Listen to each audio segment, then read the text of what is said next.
BTR family మెంబర్స్కి అందరికీ కూడా నమస్తే. సో ఈరోజు ఇండిపెండెన్స్ డే సందర్భంగా ఇక్కడ రావడం చాలా సంతోషం. బీటీఆర్కి ఇంతకుముందు కూడా వస్తుంది. దాదాపు ఒక వారం రోజులు మేము ఓ దగ్గర ఇన్నే ఉండి ఓ బుక్ రాయడానికి స్పెషల్గా ఇదే చూస్ చేసుకున్నాం. ఎందుకంటే మేము రాసే బుక్ తూర్పు కనుమల మీద ఎంత మంచి పర్యావరణం రాయాలంటే పర్యావరణంలో ఉంటే కొంచెం ఆలోచనలు మంచిగా ఉంటాయని బీటీఆర్కి వచ్చి ఉండి మరి రాసిపోయినాం అన్నట్టు. అయితే ఈ డిపెండెన్సీ, ఇండిపెండెన్సీ, ఫ్రీడమ్ ఈ పదాలు చాలా క్లారిటీ అవసరం మనకు. అదేందో తెలుగులో హిందీలో స్వాతంత్ర దినము అంటాం మనం, కానీ ఇంగ్లీష్ వాళ్ళు అయితే కరెక్ట్గా చెప్పారు. ఇండిపెండెన్స్ అంటే డిపెండెంట్ కాకుండా ఈ అంతల మీరు బతుకుండి అనే దీనిని ఇచ్చిపోయారు. ఫ్రీడమ్ కాదు, ఫ్రీడమ్ ముందు కూడా ఉన్నది, ఇప్పుడు కూడా ఉంటుంది, ఎప్పటికి ఉంటుంది. అంటే ఇండివిజువల్ ఫ్రీడమ్ అనేది, అంటే ఒక సిస్టమ్ ఫ్రీడమ్ అనేది వేరే, రూల్స్ రెగ్యులేషన్స్ అట్లా ఉంటాయి. అయితే రోజు రోజుకి డిపెండ్ అవుతున్నామా అనేది నాకు ఒకటి డౌట్ వస్తుంది.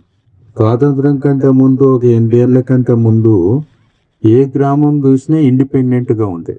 అంటే సొంత ఎరువులు కానీ, సొంత విత్తనాలు కానీ, వాళ్ళ పర్యావరణం అంటే వాళ్ళ జీవ వైవిధ్యం కానీ, వాళ్ళ విత్తనం అన్నీ ఉంటాయి కదా లోకల్గా. సో రోజు రోజుకి ఏమవుతుందంటే ఈ డిపెండెన్సీ అనేది అందరికీ పెరుగుతుందేమో అని నాకు డౌట్. అంటే సిస్టమ్ మీద డిపెండెన్సీ అనండి. ఇప్పుడు మనకు పవర్ కావాలి, ఫర్ ఎగ్జాంపుల్ నీళ్లు కావాలంటే ఎన్ని ఇరిగేషన్ ప్రాజెక్టులు కట్టినా తాగునీరు, సాగునీరు అన్నప్పుడు మళ్ళీ త్రాగునీరు హైయెస్ట్ డిపెండెన్సీ పెరుగుతుంది. మొన్న హైదరాబాద్లో 1,00,000 ట్యాంకర్లు, ఈవెన్ మన బీటీఆర్లో కూడా ట్యాంకర్లు తిరుగుతున్నాయి. అక్కడిక్కడ ఎందుకు తిరుగుతున్నాయి తెలియదు, కానీ అంటే గ్రౌండ్ వాటర్ ఇక తీయకన్నందుకేమో బయటకని చేసుకుంటారేమో నీళ్ళు. బట్ కొన్ని అంశాలు ఏంటంటే లీవబిలిటీ అనేది హైయెస్ట్ ఒకటి. ఇప్పుడు ఫర్ ఎగ్జాంపుల్ బీటీఆర్కి మీకు రావడానికి జీవించడానికి హైయెస్ట్ మనకు ఉందా లేదా అనేది ఒకటి అసెస్మెంట్ అనుకుందాం. అయితే ఇందులో ఒక్కొక్కసారి ఏంటంటే మనకు ఉండంగా అది బాగానే అనిపిస్తుంది. ఫర్ ఎగ్జాంపుల్ మన ఇంట్లో చెత్త మనకు గెలది, ఎవరన్నా బయట వాళ్ళు వచ్చి చూస్తే అరే గిది ఎందుకుంది అనుకుంటారు, మనకేమో అలవాటు అయిపోతుంది. సో ఈ లివబిలిటీ అనేది పెంపొందించుకోవాలంటే మోస్ట్ ఫండమెంటల్ థింగ్స్ ఏవైతే ఉంటాయో, ఫర్ ఎగ్జాంపుల్ గాలి, డెఫినెట్గా ఇక్కడ గాలి మంచిగా ఉంటుంది, ఎందుకంటే ఇండస్ట్రియల్ ఏరియా కాదు, అది కాదు ఇది కాదు.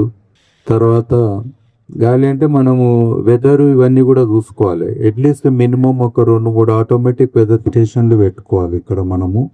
అంటే టెంపరేచరు, రిలేటివ్ హ్యూమిడిటీ ఇవన్నీ కూడా చాలా ఫిజికల్ ఎలిమెంట్స్. ఇదే కాకుండా ఎయిర్ క్వాలిటీ బాగుందని మనం అనుకుంటాం, కానీ ఒక్కోసారి అది వేరియబుల్ అయిపోతుంది. ఎందుకనంటే మనకు హెల్త్ హైయెస్ట్ మంచిగా ఉండాలని అంటే ఈ పార్టికులేట్ మ్యాటర్ కానీ, అందులో CO2. నా ప్రాబ్లం ఏంటంటే బీటీఆర్ బయట ఎక్కువ ఉన్నోళ్ళు ఎక్కువ రోజులు బతారేమో ఇళ్ళల్లో ఉన్న వాళ్ళకంటే అనేది డౌట్. అంటే ఇంట్లో ఉండొద్దు, బయట తిరగాలి. ఇల్లు ఏమవుతుందని అంటే మీరు ఎంత బ్యూటిఫుల్ ప్లేస్ ఉన్నా అరే దోమ వచ్చింది, ప్రైవసీ, డస్ట్ వస్తుంది అని అన్ని మూసుకుంటే నీకు ఇండోర్ ఎయిర్ పొల్యూషన్ హైయెస్ట్ తయారవుతుంది. అది ఏ ఇంట్లోనన్నా కావచ్చు, మోస్ట్ పొల్యూటెడ్ ఏరియాలో ఉండాల్సిన అవసరం లేదు. ఈ అసెస్మెంట్ కూడా చాలా ఇంపార్టెంట్. ఇదే కాకుండా మీ సెల్ ఫోన్లు ఇట్లా రకరకాల గ్యాడ్జెట్స్ ఉంటాయి, ఎలక్ట్రిక్ వైరింగ్ అది ఉంటాయి కదా పెద్ద.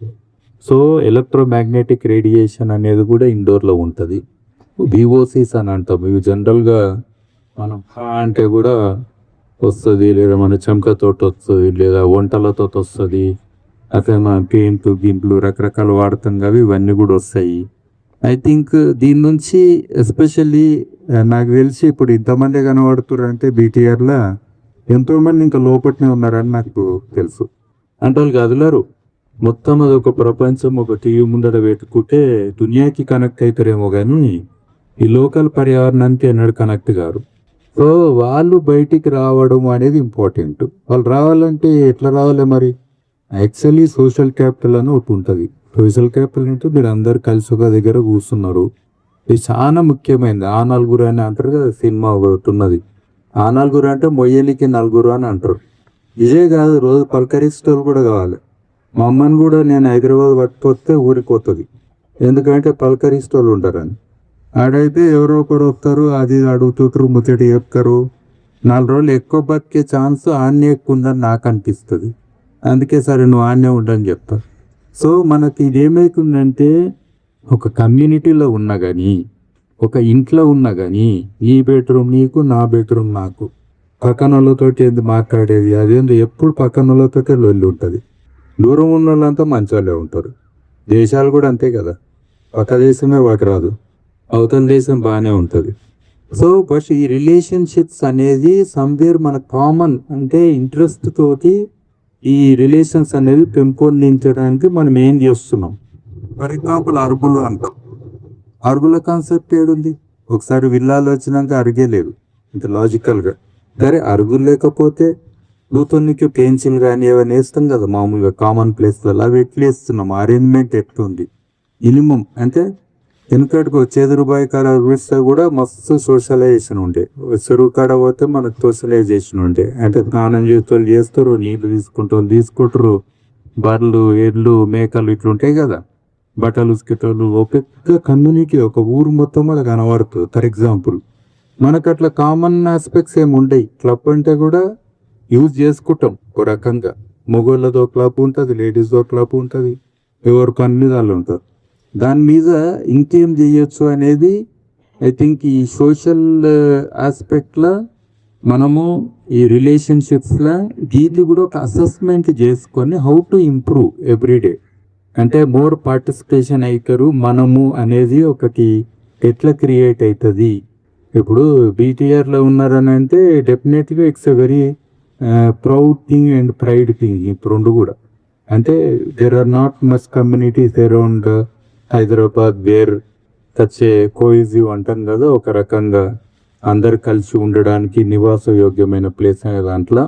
ఇంకే ఇదే కాకుండా మనకు ఈ యొక్క చెట్లలో కూడా జీవ వైవిధ్యంలో నాకు ఎక్కువ ఏమనిపిస్తుంది అంటే లోకల్ స్పీసీస్ కొన్ని మనం పెంపొందించగలిగితే వీలైతే. ఆర్నమెంటల్ ఓకే, చూడనీకే ఉంటే మంచిది కాదు, కానీ ఫర్ ఎగ్జాంపుల్ ఫ్యూచర్లో ఎప్పుడన్నా కరోనా లాంటిది వచ్చి రైతులకు కూడా లాక్డౌన్ ప్రకటిస్తే అప్పుడు ఏం తింటారు? ఇది ఫండమెంటల్. కనీసం ఫుడ్ ఫోరేజింగ్ అని ఒకటి ఉంటుంది. మినిమం ఏమన్నా తెంపుకొని మనం తినేటట్టు ఏమన్నా ఉన్నదా? ఆ పర్సంటేజ్ ఎంత ఉన్నది? నిజంగా మనం తెంపుకొని తినేటట్టు ఉందని అంటే ఇక్కడ వేరే పిక్కలు కానీ ఈ సీతాకోక చిలుక ఇట్లా ఉంటాయి కదా రకరకాల తేనెపట్టు కానీ, అవన్నీ కూడా మనకి ఎక్కువ కనబడతాయి. అంటే అవి కూడా కక్కుంటున్నాయి అంటే డెఫినెట్గా మనం క్రియేట్ చేసిన పర్యావరణం అంత మంచిది కాదనేది పాయింట్. టెక్నికల్గా చూడనీకి అనేది ఒక పొజిషన్ కాదు కదా, మనకు యూటిలిటీలో మనకు చాలా ఉంటాయి ఆస్పెక్ట్. సో నాకేమనిపిస్తుంది అంటే పిల్లలు ఇట్లా బయటకు వస్తే కూడా ఇంత జాంపాన్లు తిన్నట్టు, ఈవెన్ నీకు మల్బరీ ఫ్రూట్ ఉంటాయి కదా, కాస్తూనే ఉంటాయి. ఆడాడ చెట్లు పెడితే ఇక తినుకుంటా పోవచ్చు మనం. అంటే మనం పెద్దోళ్ళైనా తినొచ్చు, హెల్దీగా ఉంటుంది. మీకు గెలి తిని అమ్ముతారు. సరస్వతి గూడలో అయితే పెద్ద తేమాకు ఇంకేడలేదు హైదరాబాద్ చుట్టూ. ఇంత డబ్బా కూడా 50 రూపాయలు 100 రూపాయలు అమ్ముతారు. అంటే కాక్టేల్ ఫ్రూట్ ఏంటంటే మల్బరీ ఫ్రూట్ అని నేను అంట, కానీ ఈజీగా వచ్చేది కూడా అదే. సో మ్యాక్సిమం ఆ వెన్యూలో పెడితే నీకు గ్రీనరీ ఉంటుంది. ఈవెన్ ఆకుల్ని కూడా మనం తినొచ్చు. అంటే దాన్ని లిక్విడ్ చేసుకుంటూ జెల్ తయారవుతుంది. ఆ జెల్ని కూడా మంచిగా తింటారు, ప్రోటీన్ న్యూట్రిషన్ అన్నీ ఉంటాయి. సో ఇంకోటి అది స్పెసిఫిక్ ఏమి ఉండదు, నీట్గా ఉంటుంది అది, అంటే జనరల్గా ఆకు. సో ఇట్లా మనకు రకరకాల ఫ్రూట్ ట్రీస్ అని అంటాం కదా, నేటివ్ ఫ్రూట్ ఈవెన్ రేగి పండ్లు కూడా ముళ్ళు లేని చెట్లు ఉంటాయి. ఇవాళ ఆపిల్ పేరు అని రకరకాలు దొరుకుతాయి. సో అట్లాంటివి కూడా కొన్ని మనం పెంపొందించడము. తర్వాత మైక్రో ఫారెస్ట్ క్రియేషన్స్ అంటే అడవి అంటే తెక్కడిగా అవసరం లేదు. ఒక 10 చెట్లైనా కానీ మనం ఒక దగ్గర నేటివ్స్ ఒకటి పెడితే ఒక చిన్న ఫారెస్ట్ లాగా అవుతుంది. సో అలాంటివి ఏంటంటే మనకు ఈ సెల్ ఫోన్ టవర్లు ఎత్తుంటాయి అట్లా కాకుండా ఈ మైక్రో ఫారెస్ట్ అనేది ఒకటి సిస్టమ్స్, స్మాల్ ఎకో సిస్టమ్స్ మనం క్రియేట్ చేయొచ్చు. సో ఇది కూడా చాలా యూస్ఫుల్ ఉంటుంది. ఇదే కాకుండా ఫర్ ఎగ్జాంపుల్ ఫాయిల్ ఉంది ఇక్కడ మనకు, ఎస్పెషల్లీ లాన్ ఇలాంటివి మెయింటైన్ చేసినప్పుడు మేబీ సమ్ టైమ్స్ మనం రకరకాలే వాడుతుంది, దీన్ని మంచిగా రావాలి అది ఇది అని చెప్పి కెమికల్ ఏముంటాయో. అది కాకుండా మనకు బయోసార్ లాంటి బయోసార్ ఫర్టిలైజర్స్ కానీ ఇవి కూడా మనం దాదాపు కొనే అవసరం లేదు. నాకు తెలిసి ఇక్కడ 3 ఆటోల వేస్ట్ ఎవ్రీడే అవుతుందంట, జనరేట్ అవుతుందంట. తర్వాత ఒక 4-5 ఫ్యాక్టర్లు ఈ యొక్క గార్డెన్ వేస్ట్ తయారవుతుందంట. అదేం తక్కువ కాదు, ఫ్యాక్టర్లు అంటే చాలా ఎక్కువది. దాన్నే మీరు కంపోస్ట్ చేయొచ్చు, లేదా షిప్పింగ్ చేయొచ్చు. ఈవెన్ కావాలంటే ఎవరన్నా ఎనర్జీ ఉంటుంది కదా, మొత్తం ఎనర్జీ, వాళ్ళకి సప్లై కూడా చేయొచ్చు. అంటే మనము ఈ యొక్క సర్క్యులర్ ఎకానమీస్ అని అంటాము టోటల్గా. అంటే లోకల్గా మనం ఏమేమి యూజ్ చేస్తున్నాం అనే దాంట్లో. ఈవెన్ వాటర్ ట్రీట్మెంట్ ప్లాంట్ నాకు ఉందో లేదో తెలియదు అది ఎగ్జాక్ట్లీ.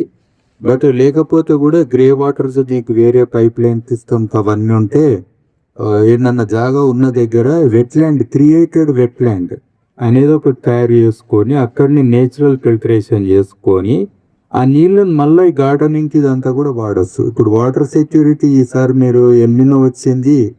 లక్కీలీ మనకు మళ్ళా వర్షాలు టక్కున పడ్డాయి కాబట్టి బయట పడటం, కానీ but otherwise it would have been very difficult. Even కొన్ని స్టేట్స్ అయితే ఇంకా బయట పడలేదు, లైక్ ఆంధ్రప్రదేశ్ అనుకోండి, కర్ణాటక, అక్కడ కొన్ని ప్రాంతాల్లో ఎల్లిన ఎఫెక్ట్ బయట పడలేదు.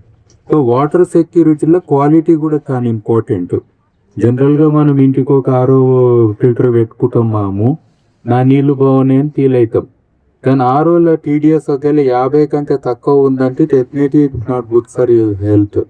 కొంచెం ఆల్కలీన్ అనేది ఉండాలి. అంటే మన నీళ్ళు మనం ట్రీట్ చేసుకున్నా, but do you know exactly what quality of water you are drinking and how it will be affecting your health on the long term అనేది, ఇవన్నీ కూడా కొన్ని ఫండమెంటల్ థింగ్స్లో ఉంటాయి అన్నట్టు. సో ఇంకోటి, ఇప్పుడు ఎయిర్ పొల్యూషన్లో కూడా ఎలర్జీతో కొన్ని ఉంటాయి కదా రకరకాలు, మనకు చెక్ చేయాలి. కొన్ని ప్లాంట్ నుంచి కొంతమందికి అవుతుంది, పొలం గిల్లన్ ఏదైనా ఉంటే కొన్ని వీటి ప్లస్ కూడా అవుతుంది. బట్ స్టిల్ పొల్యూషన్ అంటే వేరే కావాల్సిన అవసరం లేదు. బట్ ఇలాంటివి కూడా మనము డెఫినెట్గా చూడాలి.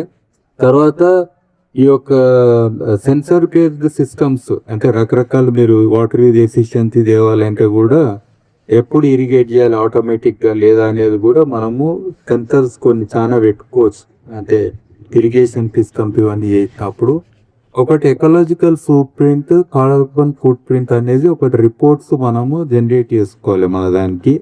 అంటే ఈవెన్ ఇక్కడ ఉన్న వాళ్ళు కూడా ఎన్ని వెహికల్ వాడుతున్నారంటే వాళ్ళ కార్బన్ ఫుట్ ప్రింట్ ఇండివిజువల్గా కూడా హై ఉన్నట్టే లాజికల్. బట్ అదర్వైజ్ వాళ్ళు ఎన్ని చెట్లు పెట్టారు అంటే కంపన్సేటరీ థింగ్స్ ఏం చేస్తారు అనే దాంతో మనం మిటిగేట్ చేయొచ్చు. లైక్ సోలార్ పెట్టుకుర్రా మీరు, లేదా రూఫ్ గార్డెన్ ఏమన్నా పెట్టుకుర్రా. సో ఇట్లాంటి అట్లనే రకరకాలే చేసినప్పుడు ఆ ఫుట్ ప్రింట్ అనేది తగ్గుతుంది. లైక్ సైక్లింగ్, ఇప్పుడు మాదరేట్ క్లబ్ ఇప్పుడు సైక్లింగ్ టీమ్ ఉంది కదా, వాళ్ళు చేస్తుంటారు అప్పుడప్పుడు. సో ఇట్లాంటివి చేసినప్పుడు దానికి వాల్యూ అనేది క్రియేట్ అవుతుంది. సో అట్లా అదే కాకుండా పిల్లలకు కూడా లివబిలిటీలో ఇవన్నీ కూడా aspects, education places like butterfly gardens. So ఇట్లాంటి మెడిసినల్ గార్డెన్ ఒకటి క్రియేట్ చేయండి, ఒకటి ఆయుర్వేద క్లినిక్ తీయండి. ఎవ్రీ వీకెండ్ ఎవరో ఒక ఆయుర్వేద డాక్టర్ వస్తాడు, మనం మెడిసినల్ గార్డెన్ కించి మందు చేసేయాలి. చాలా మంది ఏమంటారంటే ఇది కిడ్నీలకు మంచిది, బొక్కలకు మంచిది, దీనికి మంచిది అని పేర్లు చెప్తారు, కానీ ఎట్లా తినాలో చెప్పారు. మెడిసినల్ ప్లాన్లు మొత్తం ఉంటాయి, ఈవెన్ ఇట్లా చూస్తే కూడా ఆడాడు ఉంటాయి ర్యాండంగా. కానీ ఎట్లా వాడాలి? ఇప్పుడు నేలవేమి ఉంటుంది, ఆకు డైరెక్ట్ తినలేం కదా. ఒక క్యాప్సూల్ అది వేసిస్తే డైరెక్ట్ చెప్పుకొని అవుతుంది. ఫర్ ఎగ్జాంపుల్ ఇట్లా చిన్న చిన్న అని చెప్పి, ఈవెన్ మనకు కషాయాలు అంటాం కదా, ఓ దగ్గర కషాయాల కేంద్రం పెట్టండి. మీకు దగ్గర ఉన్న ఆకులు వాటితోటి చాలా కషాయాలు చేయొచ్చు. ఇప్పుడు పారియాత జట్టు ఉంటుంది అనుకోండి, దాని ఆకుల్ని కూడా జట్టు వేణిలో లేసి ఇట్లా చేస్తే మంచి కషాయం తయారవుతుంది. సో అట్లాంటివి కూడా రెగ్యులర్గా అవైలబుల్ ఉండేటట్టు, అంటే మనకు గ్రీన్ ప్రోడక్ట్స్ ఈ కాన్సెప్ట్లో. సో అట్లా చేయడము. తర్వాత హెల్త్ కాన్షియస్ అనేది హైయెస్ట్. తర్వాత స్పిరిచువాలిటీ అంటే గుళ్ళు కట్టి దాని కొబ్బరికాయలు కొట్టి ఇక మనం ఉంటాయి కదా, అవన్నీ అవసరం లేదు. స్పిరిచువల్ అంటే ఒక ప్లేస్లో ఉన్నప్పుడు ఒక వ్యక్తి నిరంతరంగా the purpose of me on this earth అనేది ఎవ్రీడే అనిపించడమే స్పిరిచువాలిటీ. నేను జియో స్పిరిట్ అనే దాంట్లో చెప్తుంటా. ఈ కాన్షియస్నెస్ రావడానికి మనకి ప్లేస్ ఎంతో ఉపయోగం అవుతున్నది. చాలా మంది ఉందైతే నేను కంఫర్ట్గా ఉన్నా నా పని అయిపోయింది అనేది కాదు, but how you can relate to the whole world. ఎందుకంటే ప్రపంచం లేని మనం లేము. 1 for all, all for one అనే కాన్సెప్ట్ ఉంటుంది. సో అంత ప్రపంచానికి కనెక్ట్ మళ్ళీ మనం ఏం ఇవ్వగలుగుతాం అనే దాంట్లో కూడా స్పిరిచువాలిటీ ఉంటుంది. సో ఇది purpose of our own life అనే దాంట్లో స్పిరిచువల్ బీయింగ్ అనేది ఒకటి ఉంటుంది కాబట్టి, సో దీనికి కూడా as a BTR community how you can extend your cells beyond as an individual, as a community beyond, అది కూడా ఈ యొక్క డిపెండెన్సీ తగ్గించడానికి. అంటే టోటల్గా ఈ ఫండమెంటల్ ఏవైతే ఉన్నాయో అవన్నీ కూడా మనం ముందు అర్థం చేసుకొని, ఫండమెంటల్ అంటే వాటర్, ఎయిర్, సాయిల్, ఇవన్నీ ఫండమెంటలే కదా, ఎనర్జీ, ఎన్విరాన్మెంట్, ఎకాలజీ. సో ఇవన్నీ కూడా మనము అర్థం చేసుకొని how best we can do best for the whole world and well being అనే దాంట్లో కూడా అది మీరు చేసుకోవచ్చు. Thank you very much.